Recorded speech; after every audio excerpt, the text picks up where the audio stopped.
ऊना की victim family, Una में ही दूसरी घटना हुई थी, उनके भाई को जिंदा जलाया। बहुत बड़े माइनिंग माफिया के खिलाफ लड़ते हैं, 2 बार उनके ऊपर जानलेवा हमला हुआ है, आज भी उनके लाइफ का बहुत बड़ा खतरा है। 2016 में हमारे घर पे आप आए थे। राहुल गांधी आज ऊना पहुंच गए। राहुल ने यहाँ पीड़ित और उनके परिवार से मुलाकात की और चाय भी पी। राहुल गांधी काफी देर तक रुके रहे और पीड़ित के घर वालों का हालचाल जानते रहे। न्याय के लिए आप हमारे घर पे आए, सभी परिवार को मिले, आश्वासन दिया। आज 10 साल के बाद भी हमारे साथ कोर्ट के अंदर अन्याय हुआ है। हमारे सभी परिवारों का जीवन में पूरा खतरा है। सीएम आनंदीबेन मुख्यमंत्री थे, घर पे आए, हम सभी को आश्वासन दिया था, आपको जमीन मिलेगी, आपको नौकरी मिलेगी, आपका घर का प्लॉट मिलेगा, आपको आवास मिलेगा। लेकिन आज 10 साल हो गया है, एक भी हमारी मांग पूरी नहीं है। 43 आरोपी थे, उसमें से एक एक्सपायर्ड हो गया था, जो पुलिस वाला था। पुलिस को भी कोर्ट ने रिहा कर दिया। 5 लोगों को सिर्फ जमानत मिल जाए ऐसी सजा मिली। हम ऐसे आपके मिलने के लिए आए हैं कि हमारी मांग है कि हमारा परिवार का पूरा खतरा है, हमको न्याय नहीं मिला है, तो आप हमारे साथ रहो। हम आप किसी भी तरह दिल्ली बुलाओ तो हम आप आएंगे, हाई कोर्ट में लड़ेंगे, सुप्रीम कोर्ट में लड़ेंगे, तो आप हमारे को आपका साथ चाहिए, क्योंकि हम सरकार पे आशा छोड़ दिया है। इस केस में हमें सपोर्ट कीजिए। ठीक है। 2012 में मेरे भाई को गांव लोगों ने, दलित का एक ही मकान था हमारा घर में, गांव में, और एक घर था पर एक ही दलित का था। एक गांव से एक लड़की चली गई, तो उन लोगों ने मेली विद्या से दिखा कि भाई लड़की मेरे घर में है, ऐसा डाउट रख के वो लोग इकट्ठा हो गए। और मेरा मकान था वो कच्चा मकान था, तो मकान के ऊपर चढ़ के मिट्टी का तेल डाल के मेरे भाई को घर में ही जिंदा जला दिया। और लड़की थी नहीं वहाँ पे? लड़की तो कहीं दूसरे काम से कहीं बाहर गई थी, ऐसा था। अच्छा, फिर वापस लौट गई वो? वो फिर वापस आ गई। उसकी तो अब शादी हो गई, लड़के उसको मालूम ही नहीं था प्रश्न क्या था। ऐसा भेदभाव रख के मेरे भाई को घर में ही जिंदा जला दिया। फिर गांव में एक ही मकान था हमारा, तो हम वहाँ कैसे रहेंगे? तो हमने इसी मिलते सर 14 परिवार लोग थे हम घर के, तो हमने गांव हिजरत कर लिया।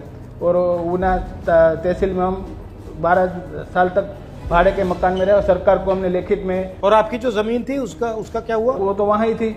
फिर हमने हिजरत कर लिया, हमारे पास कुछ भी नहीं रहा। तो हिजरत का नियम है सरकार का कि भाई हिजरत जाहिर सरकार करती है, तो उसके बाद उसकी फैसिलिटी मिलनी चाहिए। पर आज दिन तक अभी तक हमको फैसिलिटी मिली नहीं। हमने सरकार को रजूआत कुछ करे तो हमको 18 दिन तक जेल में रख देते हैं, जूनागढ़ सेंटर जेल में, कि इन लोगों को हम कुछ भी सुविधा नहीं देंगे। आपने क्या गलती की है? मतलब बस वो सरकार ने क्यों इसको हमारे गांव में भेजा, ऐसा वो गलती हमारी। और हम दलित समाज के हैं, इसलिए वो गांव में हमको कुछ भी सुविधा आज भी नहीं देने चाहिए। इसी प्रकार से महेश भाई मकवाड़ा सौराष्ट्र का one of the biggest mining mafia है, भाजपा का सांसद रहा है, एक आरटी एक्टिविस्ट के मर्डर का आरोपी रहा है। इन्होंने इतना भयंकर मारे कि 6 महीने उनको अस्पताल में रहना पड़ा, फायरिंग की उनके ऊपर, और आज भी उनकी जान पर 19 फ्रैक्चर है मेरे पर। 19 फ्रैक्चर? 19 फ्रैक्चर है, यहाँ से सब कुछ रोड, यहाँ पे बेरिंग है चलने के लिए। दिनू बुगा सोलंकी और अमित शाह दोनों पार्टनर में माइनिंग चलाते हैं, जो मेरा जंगल है उसमें। तो उसके सामने मैं बहुत बड़ा मूवमेंट करता हूँ। मैंने हाई कोर्ट में, सुप्रीम कोर्ट तक में लड़ा हूँ। तो उस हिसाब से मेरे पर 2 बार फायरिंग हुआ, एक बार खूनी हमला हुआ, और बाद में अभी उसने क्या किया, मैं झुक नहीं रहा था, तो वो लोग ने मेरे पर अभी गुस्सी कोट करके मेरे को जेल में डाल दिया। 15 महीना में जेल में रहा, और 15 महीने इतना टॉर्चर किया जेल में कि इसकी बात मत करो। क्योंकि जो मेरे को चाहिए जेल में, जो जेल में के जो प्रमाण मिलना चाहिए जेल में, वो भी मेरे को नहीं दे रहे थे वहाँ पे।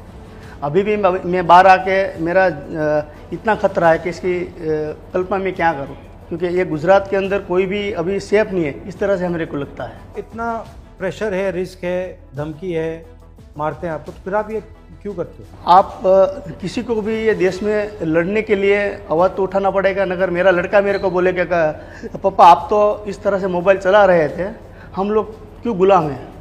तो मेरे को आज़ादी चाहिए, तो आज़ादी के लिए हम लोग लड़ते हैं, और हम लोग संविधान बचाने के लिए लड़ रहे हैं, अभी संघर्ष कर रहे हैं।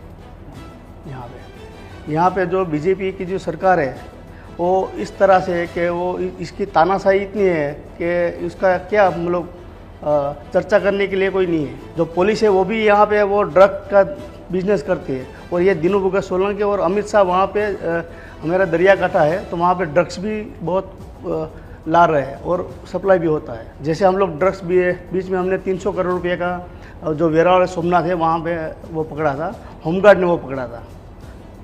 तो 300 करोड़ रुपये का माल था वो। आपकी फैमिली मेरे एक लड़की है, लड़का और मेरी माँ और मेरी घरवाली। और लड़की लड़का क्या करते हैं? वो दोनों तो घर पे ही थे, क्योंकि वो पढ़ने के लिए मैं कभी भी कहीं भेज नहीं सकता हूँ। इस तरह से वो दहशत में हम लोग। अच्छा, वो स्कूल कॉलेज नहीं जाते हैं, नहीं गए? ये लोग ने क्या किया, मेरे लड़के के ऊपर मैं झुक नहीं रहा था, तो जो अपना वो बिस्किट आता है ना, वो क्रीम वाला, उसमें ड्रग्स डाल के वो ये लोग ने उसको दिया। ठीक है, 2-3 महीना तक दिया। तो हम लोग ने एक रिपोर्ट किया, तो बाद में हमको वो पता लगा कि इसको ड्रग दे, इसलिए इसको जो भंड रहे थे वहाँ से भी हम लोग उठा लिया। कोर्ट में मदद हो रही है, क्या करें? हमारे लीगल वाले तो मदद कर रहे वो होंगे। सर बात हुई है कि हम हाई कोर्ट में है, और इन फ्यूचर ज़रूरत पड़ेगी तो सुप्रीम कोर्ट तक हमारी लीगल टीम है। दिल्ली बुलांगो तो आने के लिए तैयार है, लेकिन लड़ना है। हमारे साथ अन्याय आज भी 10 साल के बाद भी हुआ है। ठीक है। जो आखिरी बात, जो अक्यूज थे, जिन्होंने उनके ऊपर ये एट्रोसिटी किया 10 साल के दौरान और 2 बार किया, उनमें से एक अक्यूज ने शराब का काला कारोबार भी शुरू कर दिया और पुलिस कर्मी को भी मारा है 15 दिन पहले। इतने नोटोरियस है, फिर भी पुलिस की ओर से ऐसा कोई ठोस कार्रवाई नहीं हो रहा है। तो हमारी डिमांड ये है कि हम सरकार पे प्रेशर बनाना चाहते हैं कि सरकार अपील में जाए। हम तो जाएंगे ही, और एज अ पार्टी हम लोग लीगल जो भी हेल्प हो सकती है वो सारी करेंगे। ભાજપના જે એમએલએ છે ને, એને જે આરોપી છે ને, જજમેન્ટ મળ્યું ને નિર્દોષ છોડવામાં આવ્યા ને, ત્યારે એમને ફૂલ હાર કર્યા છે એમની ઓફિસમાં। ये कह रहे हैं कि भाजपा का अभी ऊना में जो विधायक है, ऊना के एट्रोसिटी करने वाले अक्यूज का स्वागत किया है, जैसे कोर्ट में से छूट कर आए, तो कोई शर्मिंद नहीं है। और यही आदमी जो भाजपा का भी विधायक है, सांसदीय विधायक, वो जब पूर्व विधायक था, जब ऊना की बाजार में उनको मारा पीटा जाता था, तो कुर्सी लगाकर आराम से बैठा था, पूरा तमाशा देख रहा था, खड़ा होकर बचाने की कोशिश नहीं की। पुलिस भी जुलूस में शामिल था, पुलिस को भी नहीं कहा कि क्या हो रहा है, बंद करो ये फ्लॉगिंग। પોલીસે પણ આરોપી છે નહીં। जब आनंदीबेन सीएम थे तब घर पे आए थे, तब एमएलए था वो दूर दूर जा रहे थे, हमारे पास नहीं रहा था, क्योंकि वो आरोपी को प्रोत्साहन दे रहे थे, इसलिए वो हमारे पास नहीं आ रहे थे। एक बार भी नहीं मिले हमारे। ठीक है, दूर दूर रहता था। तो आप, हाँ, तो आप